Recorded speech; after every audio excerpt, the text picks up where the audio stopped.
Just ahead on American Black Journal, we've assembled a special panel of guests for a conversation on some of the top headlines. We'll talk about the attacks between President Trump and Omarosa, plus the concept of fake news and the Queen of Soul's legacy. Stay right there. American Black Journal starts now. Masco Corporation is proud to manufacture innovative and environmentally friendly products for the home. Delta faucets, Craft-made in Merillat cabinets, and Behr brand paints have all been designed with you in mind. Masco and its family of companies, serving Michigan communities since 1929. For nearly 100 years, Ally has been a part of Detroit, and we give back by volunteering and donating in our community. We have a commitment to diversity and increasing economic mobility in our hometown. At Ally, we're dedicated to doing it right every single day.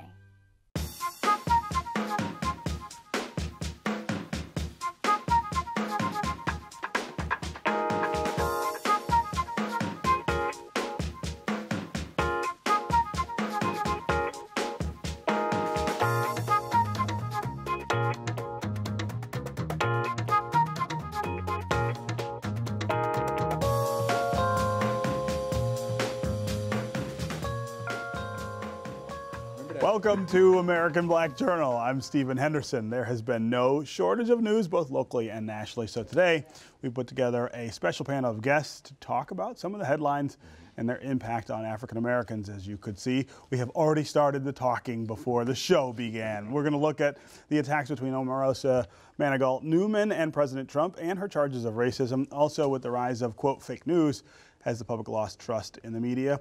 We'll hear from Black journalists who were visiting Detroit, plus Detroit and the world say goodbye to the Queen of Soul. We'll talk about the legacy she leaves behind, and that's where we're going to start, remembering the Queen of Soul. Joining me are Alicia Nails, who's director of the Journalism Institute for Media Diversity at Wayne State University, political commentator and columnist Brandon Brice, Greg Bowens, a public relations and political consultant, and Kerry Jackson, the urban conservative on Detroit 910 AM Superstation. Thanks to all of you for being here.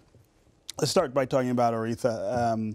I think one of the things that is coming into my mind over and over now is what's the permanent way we remember her? What's the thing that we ought to do as Detroiters to say, she was here, she was one of us, she put us on the map in so many ways, and this is the way we want to remember her. Yeah, go ahead, Brandon. It's interesting. Aretha could have lived anywhere in the world, and she chose to come back to Detroit. Yep. And so I think the message is you could be whatever, an entertainer, a superstar. You don't have to move across the country or move around, out of the United States. You can stay right here in Detroit and do that, and that's what she's done. And really quick, I'll tell you a quick story. She was responsible for, when someone couldn't pay for a funeral or when somebody couldn't pay for anything, secretly, she actually sponsored those things. And so that makes her legacy greater, not just her as an entertainer, but as a real, true humanist. Yeah, as a real Detroiter. Well, you know what, New Bethel Baptist Church is not that far from whatever this new Motown Museum complex is going to end up being. And so the people who she served and loved, who knows what's possible in terms of an Aretha Franklin Community Center, which would, be entertainment as well as serving. Great. Yeah, no, certainly this is an opportunity to name some things and build some things that would honor her. Yeah. So there's been talk about one of the Detroit public schools being named for her. That would certainly be, I think, a good first step, and then we'll probably see the obligatory street. Yes. Named after her dad has a street already, right? Yeah. They did that, yeah. They did that, yeah. They already probably get another one. Street outside 36th. She got that role while she was living. Right. That's right. But we need something that serves. Yeah. We need something that is going to be lasting, not a Detroit public school that's going to be closed 5 years from now. Don't say that. Wow. That she is the queen. She was not just the voice of one generation, but of at least 3 generations. She was not just a singer, but a literal civil rights leader, an icon that all of us have seen in the community. We've all talked to her. We've gotten to know her and the members of the family, and it's got to be something. It's got to be large. Yeah. And it's got to be meaningful. Right. Such as renaming the Charles Wright Museum or something Ooh, of that no, nature. No, wait a minute. No. Charles Wright in Work too himself hard. Work too hard. Absolutely not. But you know, and it's not just Look about at Kerry already throwing grenades in the middle of the table. I mean, Charles Wright needs to stay. But the thing is, it's not just about maintaining the memory, but it's about the give back. Exactly. And I think that's what makes Aretha so powerful, is that you had this superstar who came back to Detroit and was focused on, how do I give back to the city? Right. But here's the one thing that we're all missing. If we don't do it right here, truth of the matter is Hollywood's already ready. Memphis is ready. New York, if her name doesn't wind up on the bottom of the marquee at the Apollo, are we going to sit still and allow the first African-American woman to be in the Hall of, to be inducted into the Rock and Roll Hall of Fame?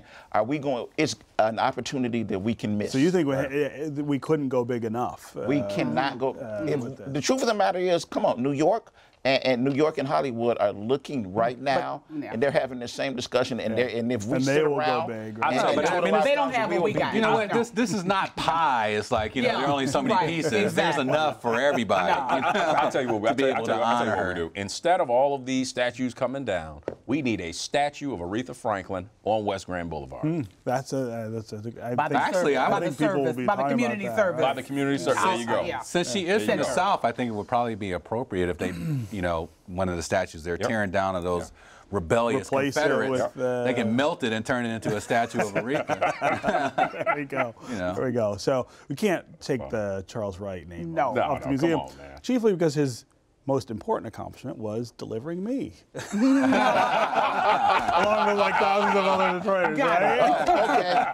That's why his name's on the museum. All right. Slight bias. All right, turning now to the ongoing war of words between former White House aide Omarosa Manigault Newman and President Donald Trump. She says she's heard a tape of the man using the N-word, and he continues to hurl Twitter insults at Omarosa and other high-profile African Americans, including Don Lemon, Maxine Waters, and even LeBron James. So, are these attacks racially motivated?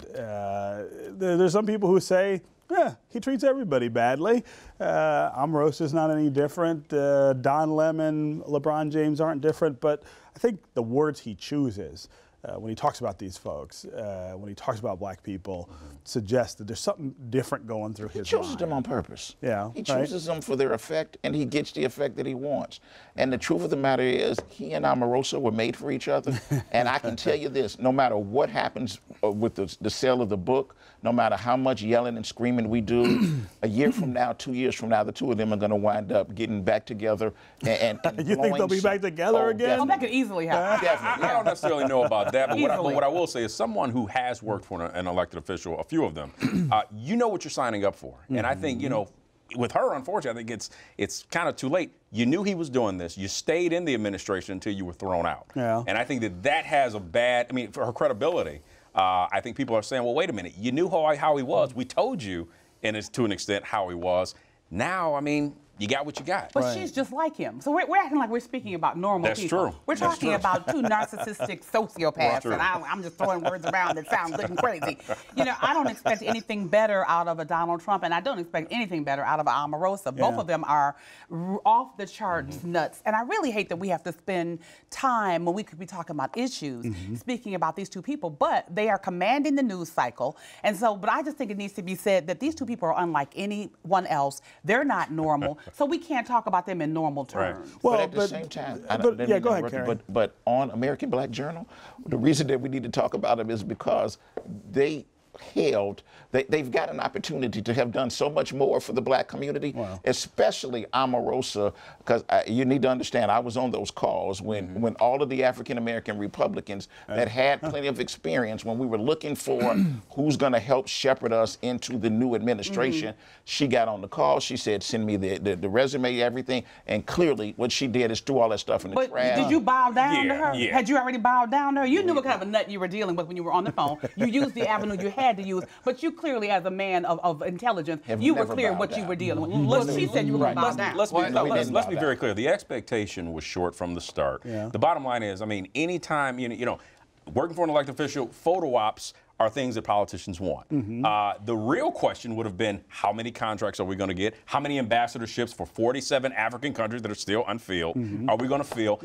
whether it's Omarosa, whether it's the pastors that came out, that should have been the real conversation. What they were really talking about. Come take a picture and Omarosa's going to help you walk out the White House. Isn't it important if she has this tape that she says she has of Donald Trump using the N-word, which there's been rumors about that for a long time. I mean, who would be surprised if they actually caught him on tape saying the N-word? I mean, there's a difference, though, between thinking about that or hearing about that, and then I think actually What's the difference between that and grab her by the, and I can't say the word? Well, there's literally no difference. Yeah. I mean, and as a, I'm black before I'm a feminist. Everybody knows that. So I get, you don't have to explain to me the historical difference. Yeah. But I'm talking about the seismic difference. His supporters do not care. Yeah. Well, I mean, if we just buy into the narrative that, and this is not to disagree, he does have a core support that doesn't care about a lot of stuff, but the people that got him elected, you know, also include white women with degrees. That's right. That's right. You know, and these other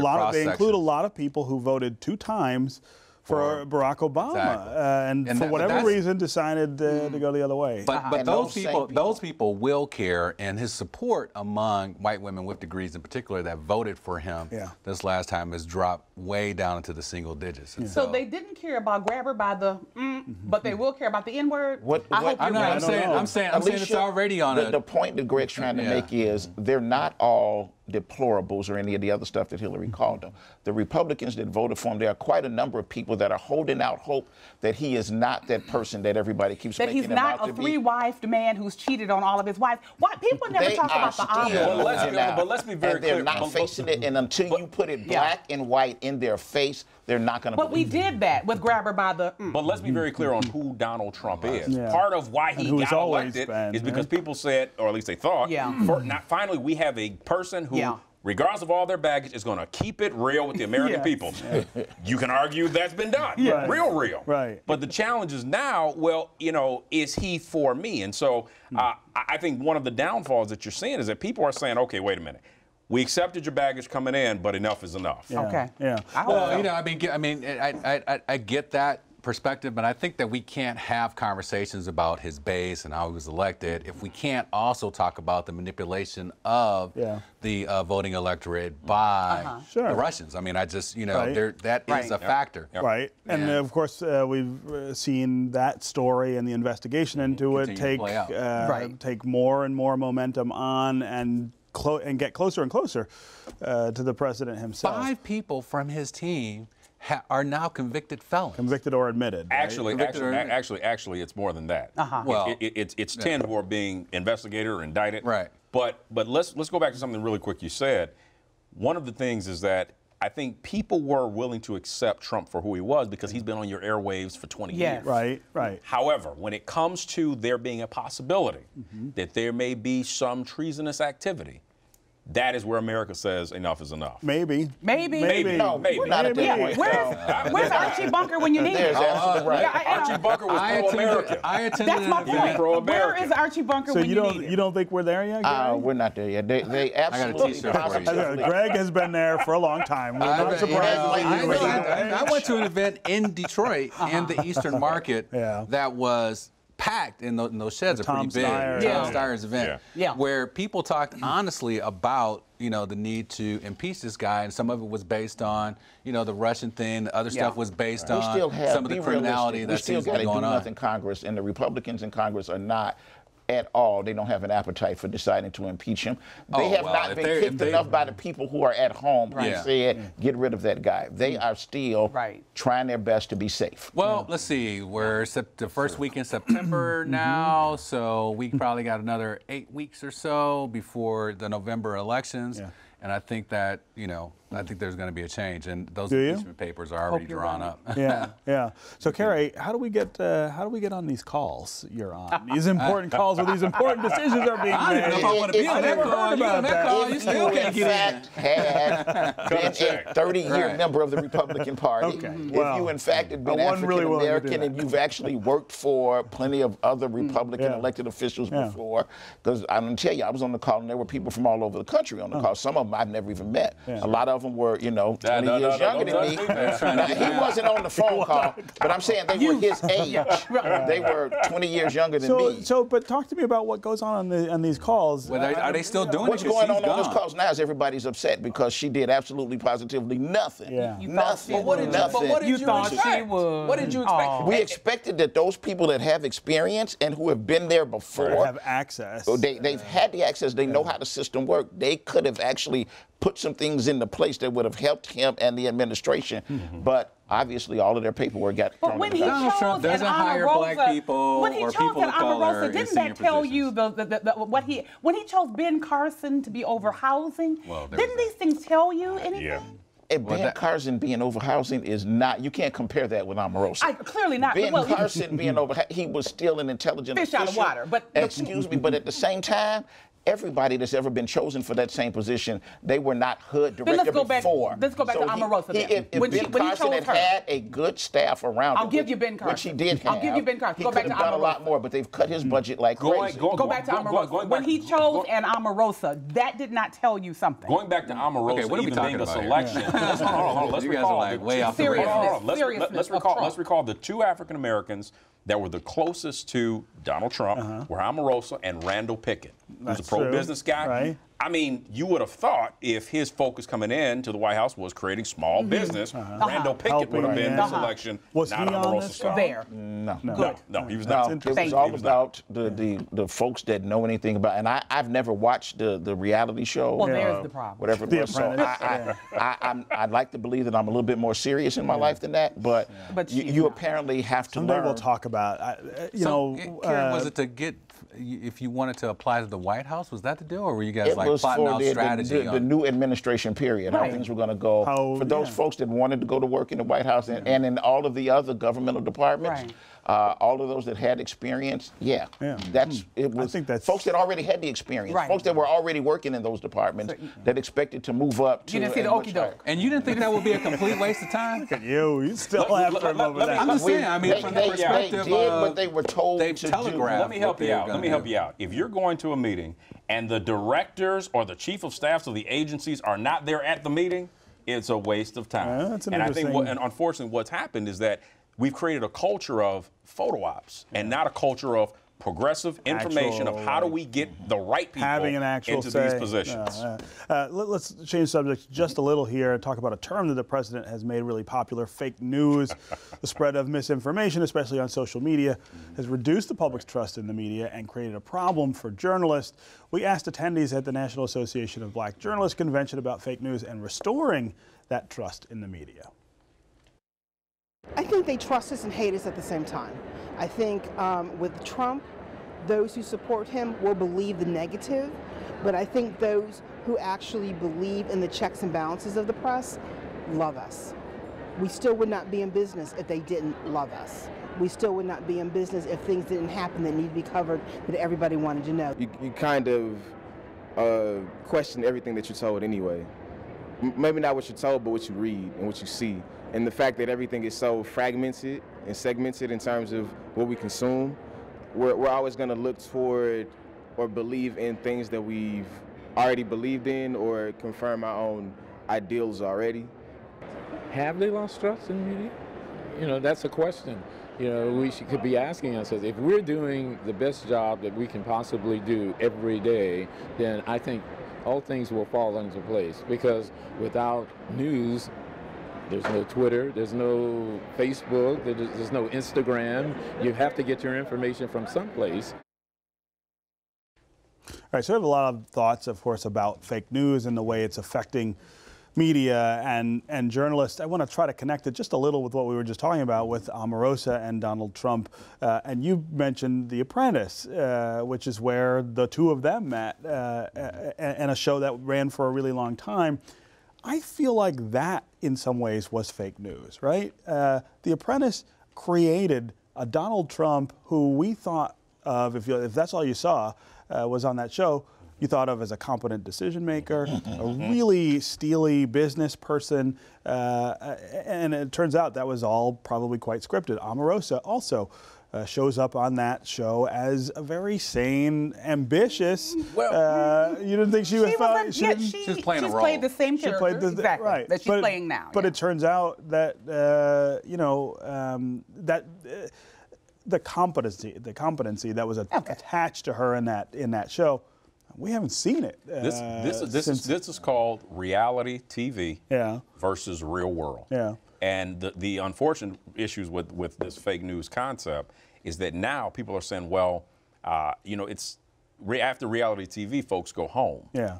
Now we have a president who's running the country. Right. And I think the media is saying we simply want questions. Now, I know that the media can be on, they can be against you or they can be for you. Yeah. But I think the media has some serious questions to say, do we have a president that is capable of running this nation? Yeah. And that's a legitimate question. But when he trots out that phrase, fake news, it's almost as if it cuts the legs out from under any legitimate story with some folks. Well, right? this is not the first time that we've heard someone shout fake news. And generally speaking, whenever a politician gets in trouble and not getting the kind of press that they want, they tell their people not to watch the news, don't trust the media, and that kind of thing. Right. But we're on the American Black Journal, and I think it's important to talk about at least this particular subject from a black perspective, because we're not unfamiliar to having a hard time trusting the media. That's right. Whether it was through the Jim Crow years or up through the 70s and the 80s, up through now, where you talk about the image of African Americans in the media and the way they're covered in the crime stories. So if there's anybody that has a reason to scream fake news, it's black folks. But at the same time, I think that. And I'm a proud graduate of the Wayne State program that you are head of, so I can speak with some knowledge of this. But I think at the same time, we have come to rely on the media to help us ferret out stuff and to get our story out in ways. And so, it's interesting that some of these folks are coming to this whole fake news conversation. I think Johnny come lately. We've been through it. We know what it looks like. The thing is, half of the people that rely now, they're not relying on real news. That's true. They're relying there is a lot of stuff out there. They're relying on. There's just a lot of stuff that's fake.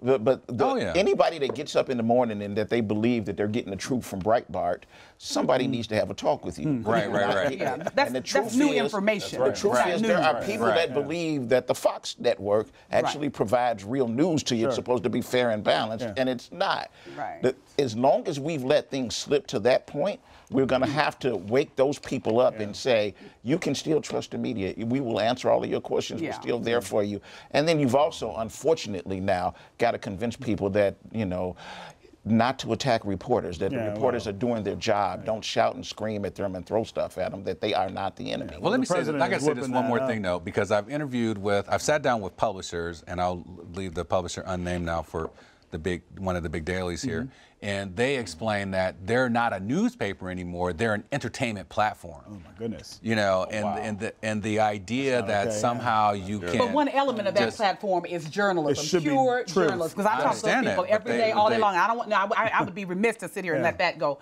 But they say that. But one platform, that's like saying I own the Pistons and the Red Wings. We don't bring hockey sticks out onto the basketball court. So they might be an entertainment entity, but one platform of that entertainment entity is news. And the most important journalism, right? Without a doubt. Because people get upset with lawyers and journalists, but the first time something goes wrong in your life, that's the first two people you call, a lawyer and then a journalist, or vice versa. And I also want to say that they don't look at it from that perspective. I don't use the term fake news because it's either fake or it's news. A fake narrative. Yeah. And I think we have to stop using the term. We have let him co-opt, and these are playbooks right out of Goebbels and Hitler. Really, they are. They are. And that's not overstating it. Yeah. Well, Trump hasn't come up with an original idea yet. So the concept of fake news is not something new. He's just got a bigger mouth and a bigger platform to scream from. And this is what I'm saying. We have seen the media industry pull back from their commitments to diversity, pull back from their commitments to investigative reporting. Do you know that in metropolitan Detroit, there is not one African American working in the research, the investigative team in TV or print. It's true, right? It doesn't Cassidy exist. Pratt Dawsey. She works for Bridge Magazine. But you said in this market. That's right. Because and that actually brings me to what I really want to say. At some point, we have to quit talking about who's going to hire us. And Tyler Perry, of all things, was one of the best speakers at NABJ. Shocked me. Build our own. At this day and age, with equipment, and we're no longer looking at limited sources for broadcast licenses. We've overcome a lot of this stuff. It is ridiculous that we're still talking about who's going to tell our story. Well, you know what? That's easy to say when you're like a multimillionaire approaching a billionaire. No, just go ahead, do it yourself. Have you ever slept in your car? I'm sorry, what? Have you ever slept in your car?